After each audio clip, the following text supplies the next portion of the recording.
আজকের মুক্ত সংলাপে আমরা কথা বলবো কৃষিতে নারী। এই বিষয় নিয়ে কথা বলার জন্য আমাদের সঙ্গে রয়েছেন শাহিন আনাম, নির্বাহী পরিচালক মানুষের জন্য ফাউন্ডেশন; শাইখ সিরাজ, কৃষি উন্নয়ন ও গণমাধ্যম ব্যক্তিত্ব; আফজাল হোসেন, অভিনেতা ও নির্মাতা; প্রফেসর ডক্টর কামালউদ্দিন আহমদ, পরিচালক পরিকল্পনা উন্নয়ন ওয়ার্কস, শেরেবাংলা কৃষি বিশ্ববিদ্যালয়; এবং আমাদের সঙ্গে আরও রয়েছেন আবু নোমান ফারুক, সহকারী অধ্যাপক, শেরেবাংলা কৃষি বিশ্ববিদ্যালয়। আচ্ছা, অনেক ধন্যবাদ সবাইকে। আজকে মুক্ত সংলাপের যে বিষয় কৃষিতে নারী, সে বিষয়ে আমাদের অতিথিরা ছাড়াও আমাদের সঙ্গে আপনারা যারা রয়েছেন কৃষি বিশ্ববিদ্যালয়ের ছাত্রছাত্রী, আপনারা অংশগ্রহণ করছেন আমাদের সাথে। প্রথমে আবু নোমান ফারুক, সহকারী অধ্যাপক, শেরেবাংলা নগর কৃষি বিশ্ববিদ্যালয়, আপনাকে দিয়ে শুরু করতে চাই। একজন শিক্ষক এবং গবেষক হিসেবে এই যে আমাদের বাংলাদেশের অর্থনীতি, সেখানে আমাদের কৃষিতে নারীরা যেভাবে অবদান দিয়ে যাচ্ছে, সেই অবদানের বিষয় যদি আপনি আমাদের সাথে শেয়ার করেন। সবাইকে অনেক ধন্যবাদ ও শুভেচ্ছা। আমরা সবাই জানি যে পৃথিবীর ইতিহাসে কৃষির পত্তন ঘটেছিল কিন্তু নারীর হাত দিয়ে। ৮০ ভাগ খাবার আহরণ করা হতো, যেটা করতো মূলত নারীরাই। আবার ২০ ভাগ যে শিকার করা হতো, খাবার সংগ্রহ করা হতো শিকারের মাধ্যমে, সেখানেও নারীর একটা ভূমিকা ছিল।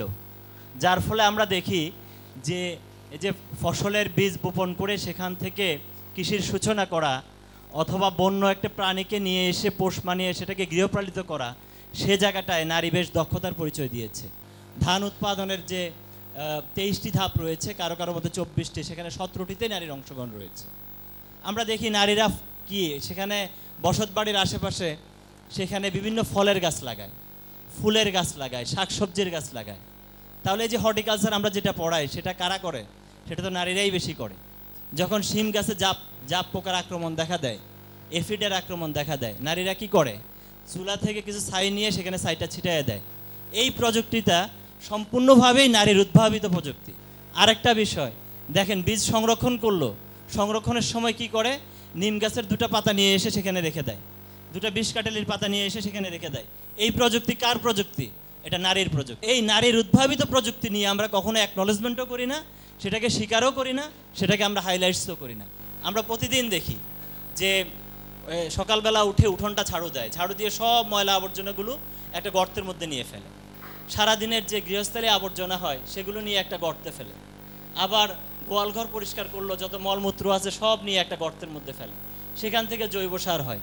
তাহলে আজকে যে জৈব সারের কনসেপ্ট, আজকে যে আমরা অর্গানিক ফার্মিংয়ে ফিরে যেতে বলছি, তাহলে সেটা কারা করছে? যুগ যুগ থেকে আবহমান কাল ধরে সেটা নারীরা করে আসছে। আর আজকে সেখান থেকে আমরা শিক্ষা নিয়ে বলছি যে আমরা আবার অর্গানিক ফার্মিংয়ে যেতে হবে, আবার জৈব সার ব্যবহার করতে হবে। এই যে নারী এতগুলো কাজ করলো, এই কাজগুলোর কিন্তু কোনো স্বীকৃতি নাই। আপনি কৃষি সম্প্রসারণ অধিদপ্তরকে জিজ্ঞেস করেন যে বাংলাদেশে কতজন কৃষক আছে, সে ডাটাবেজ বলে দিবে যে এতজন কৃষক আছে। যদি জিজ্ঞেস করেন কতজন কৃষাণী আছে, তার কাছে কোনো ডাটাবেজ নাই। তাহলে এই যে কাজগুলো যারা করে, টোটালি আনপেইড ওয়ার্ক, অবৈতনিক ওয়ার্ক, সেইখানে মজুরি দেওয়ার তো প্রশ্নই আসে না, সেখানে স্বীকৃতিরও কোনো সুযোগ নেই। আজকে সময় এসেছে যে বাংলাদেশের বর্তমান যে আমরা খাদ্যে স্বয়ংসম্পূর্ণতা অর্জন করেছি, কেন করেছি সেটাকে স্বীকার করে নেওয়া, নারীর অংশগ্রহণকে স্বীকার করে নেওয়া। আজকে আমি খুবই গর্বের সাথে বলতে পারি যে আমাদের এই ইউনিভার্সিটিতে আমাদের যে ছাত্রছাত্রী আছে, তার রেশিওটা মেয়েদের সংখ্যা 50 ভাগের মতো অথবা তার চেয়ে বেশি। তাহলে আজকে সুযোগ আছে যে তারাই কাজ করবে বাংলাদেশের কৃষিকে এগিয়ে নেওয়া যাওয়ার জন্য। অনেক ধন্যবাদ আবু নোমান ফারুক, আমরা ওনার তথ্য নির্ভর গবেষণালব্ধ বক্তব্য শুনবার জন্য, এবং অনেক আশার কথা শুনেছি। আমাদের শিক্ষিত জনগোষ্ঠী বাড়ছে যারা কৃষির উপরে পড়াশোনা করছে নারীরা। আমরা এবারে কথা শুনতে চাই আমাদের কৃষি উন্নয়ন গণমাধ্যম ব্যক্তিত্ব শাইখ সিরাজের কাছে, যিনি দেশে বিদেশে সব জায়গায় এ বিষয়ে কাজ করছেন। ধন্যবাদ প্রাচী। 60-এর দশকের আগ পর্যন্ত এদেশের কৃষি বলতে 2টো জিনিস বোঝানো হতো, একটা ছিল ধান উৎপাদন আর একটা ছিল পাট চাষ। কিন্তু তার পরবর্তী থেকে আস্তে আস্তে গবেষণা বাড়তে বাড়তে বাড়তে বাড়তে বাড়তে বাড়তে এখন ফসল বৈচিত্র্যের একটা আমরা দেখতে পাই, আধিক্য প্রচণ্ডভাবে। তো প্রতিটা ফসলের সাথেই নারী কৃষকের একটা অংশগ্রহণ। আগামীতে এই কৃষি যদি ধরে রাখতে হয়, নারীর পার্টিসিপেশন কোনো অবস্থাতেই কমবে না, বরঞ্চ বাড়বে। বাংলাদেশে যে অর্ধেকের চাইতে বেশি গ্রামীণ জনগোষ্ঠীর ভিতরে নারী যারা আছে, তাদের হাত দিয়ে এই কাজগুলো হবে।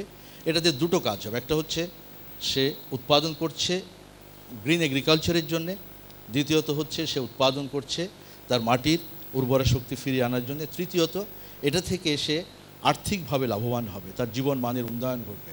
এবং আমি মনে করি না যে এই নারী কৃষক তাদের যেই অধিকার বা মর্যাদা সেটা পেতে খুব বেশি সময় লাগবে।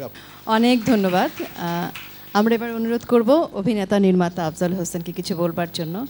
আপনি তো আপনার ছেলেবেলায় গ্রামে নারী কৃষককে দেখেছেন এবং আজকেও কৃষিতে নারীর সংখ্যা অনেক অনেক বেড়েছে।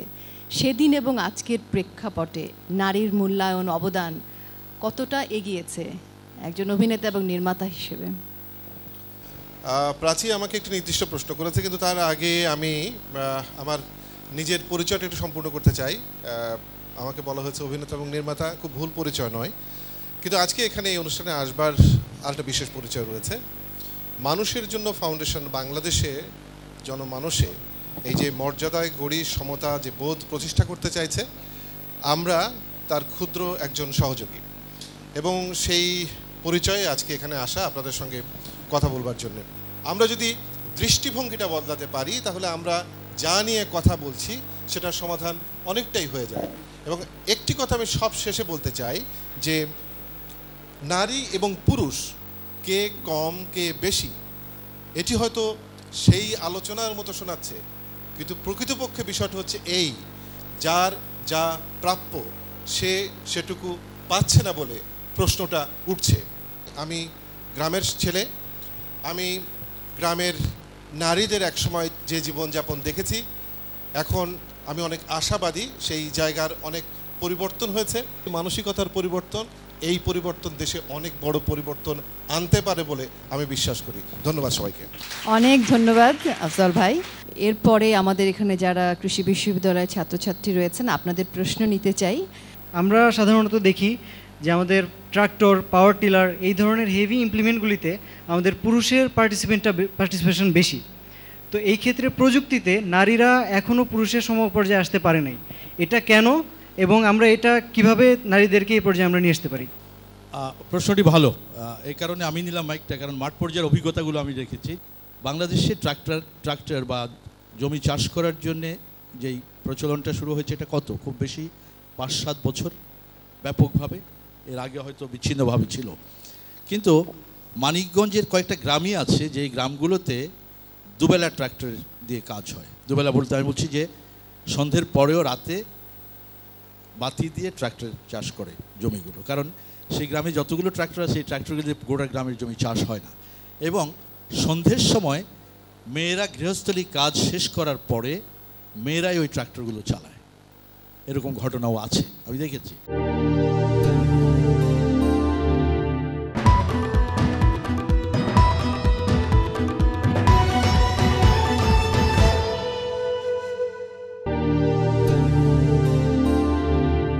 সামাজিকভাবে দেখছি যে নারীদের অবস্থান অনেকখানি উন্নত হয়েছে, কিন্তু আমার প্রশ্ন, পুরুষ শাসিত দৃষ্টিভঙ্গি কি এতটুকু বদলাবে না? এতখানি পরিবর্তন দেখার পরেও কেন আমাদেরকে এভাবে চিৎকার করে বলতে হবে কৃষিতে নারীর অবদান অবদান অবদান? কেন?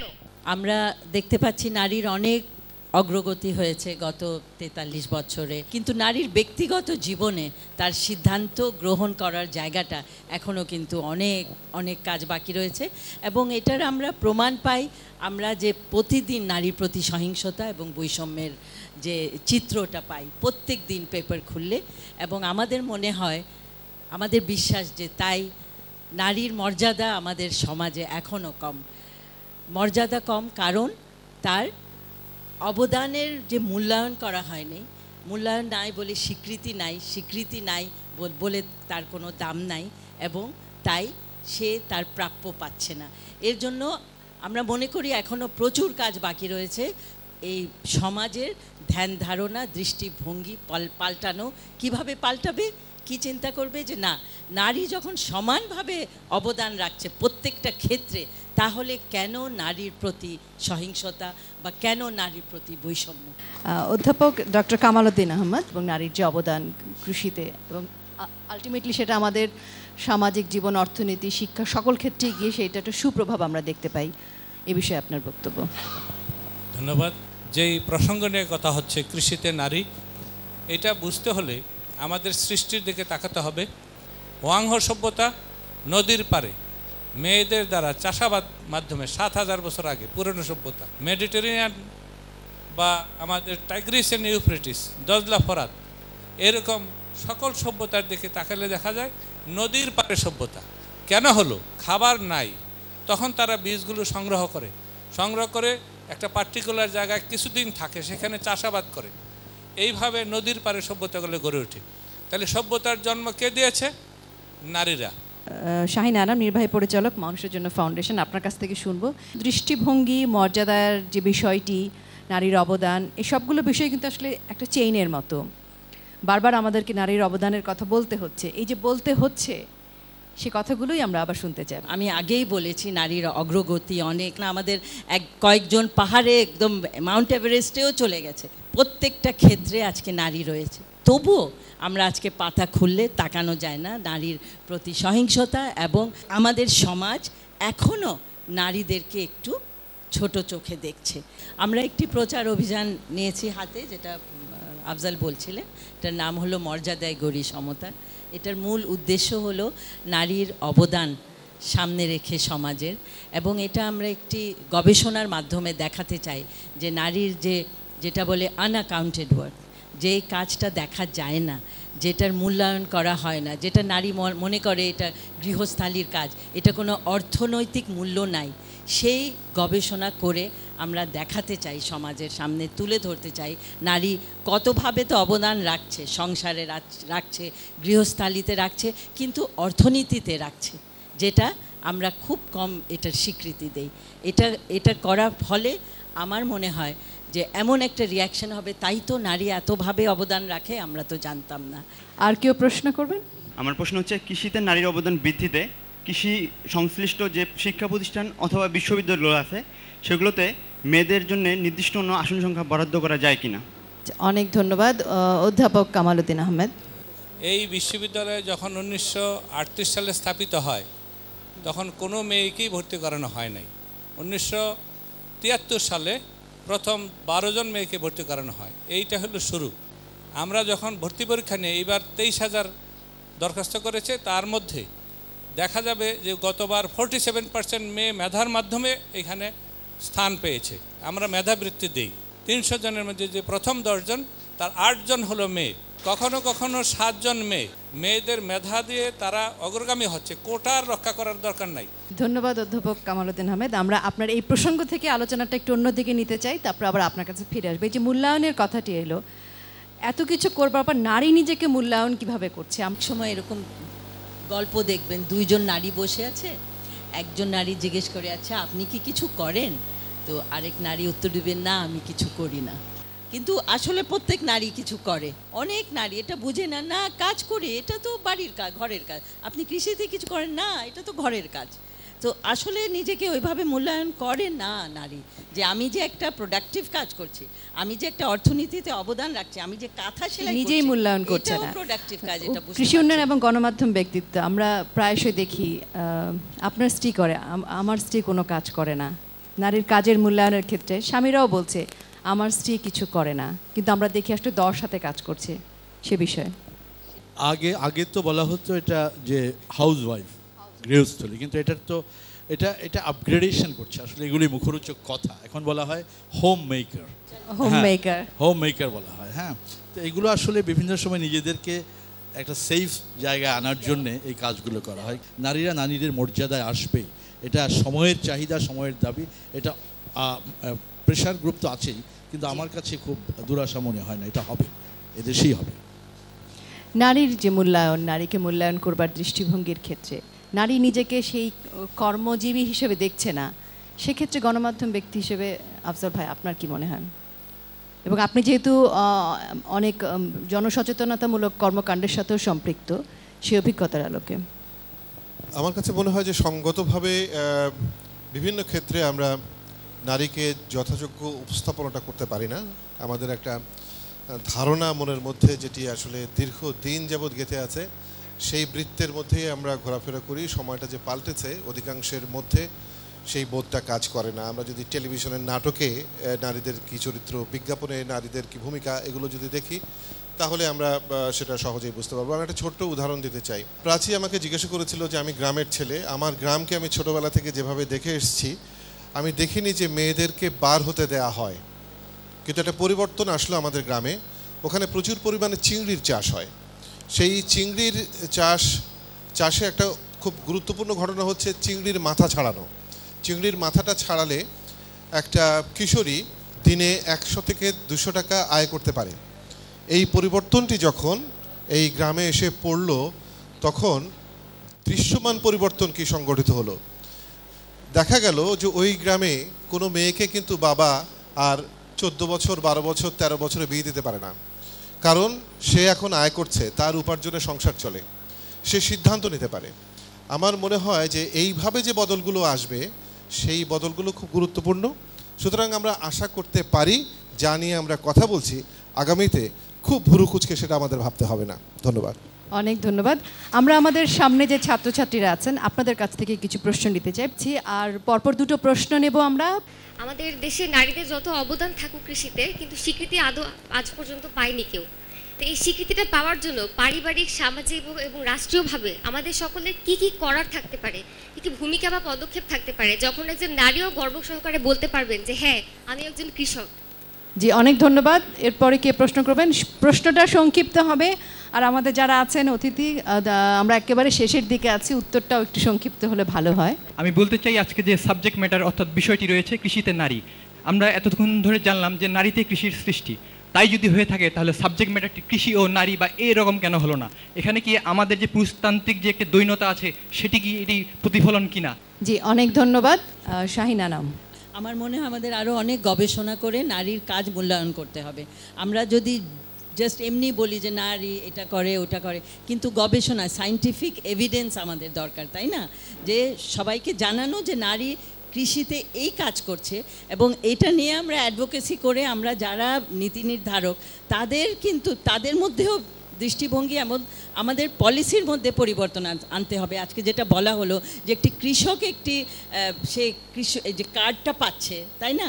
কিন্তু নারী সেখানে কৃষক, কিন্তু সে ওরকম কোনো ভর্তুকি বা কোনো কার্ড পাচ্ছে না। তো আস্তে আস্তে আমাদের এটা আসবে যখনই নীতি নির্ধারক এবং সমাজ এবং সংসার একইভাবে উপলব্ধি করবে নারীর কৃষিতে অবদান। যে স্বীকৃতি এবং মজুরির কথাটি এলো, সে টোটাল যে স্বীকৃতির বিষয়টি পরিবার, সমাজ এবং রাষ্ট্রে আমরা দেখছি অনেক আশাবাদ, পজিটিভ চেঞ্জেস। তারপরও আপনার জায়গায় থেকে আপনার অভিজ্ঞতার আলোকে একদম শেষের প্রান্তে আমরা। ধন্যবাদ। আমি খুব গভীর না, আমি একেবারে বাস্তব উদাহরণ দিয়ে কথাটা বলি। সেটি হচ্ছে যে আমি যদি তুলনা করি যে আমার দাদার একটি সংসার আমি দেখেছি, আমার পিতার একটি সংসার আমি দেখেছি, আমি আমার সংসার দেখছি, আমি আমার মানসিকতাকে আমার দাদার থেকে আমার বাবার থেকে পরিবর্তিত করতে পেরেছি কি না। যদি করতে পেরে থাকি তাহলে আমি যে বিষয় নিয়ে কথা বলছি সেই বিষয় নিয়ে কথা বলবার অধিকার আমার আছে। আর যদি তা না পেরে থাকি তাহলে এখানে বসবার অধিকারও আমার নেই। আমি মনে করি যারা এখানে রয়েছেন প্রত্যেকে আজ থেকে যদি বিষয়টিকে একটি গভীর বিবেচনার দিকে দেখেন এবং নিজের ভূমিকাকে শুধু বিশ্লেষণ করেন, অপরে কী করেছে সেটা না, নিজের ভূমিকাকে যদি প্রতিদিন অবলোকন করেন, অনুধাবন করেন, তাহলেই মনে হয় যে আমাদের সংকটের অনেকটাই সমাধান হয়ে যাবে। ধন্যবাদ। জি, অনেক ধন্যবাদ। শাহিন আনাম।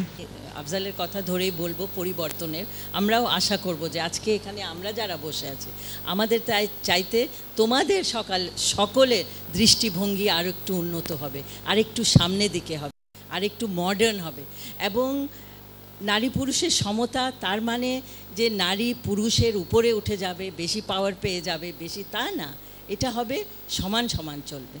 এবং আমরা আমাদের প্রচার অভিযান মর্যাদায় গড়ি সমতা, এটাই বলতে চাচ্ছি যে পাওয়ার একজনের হাতে নাই, এটা না, পাওয়ার শেয়ার করার কথা বলছি একসঙ্গে। তাহলেই কিন্তু আমরা একটি সোনার বাংলা যেটা বলি, একটি সুন্দর সমাজ গড়ে তুলতে পারবো, যেটা বৈষম্যবিহীন, যেটা সহিংসতা ছাড়া, যেটা সবাই সমানভাবে নারী পুরুষ নির্বিশেষে যে অপরচুনিটিগুলো আছে, যে সুযোগগুলো আছে, এটা ভোগ করতে পারবে। অনেক ধন্যবাদ।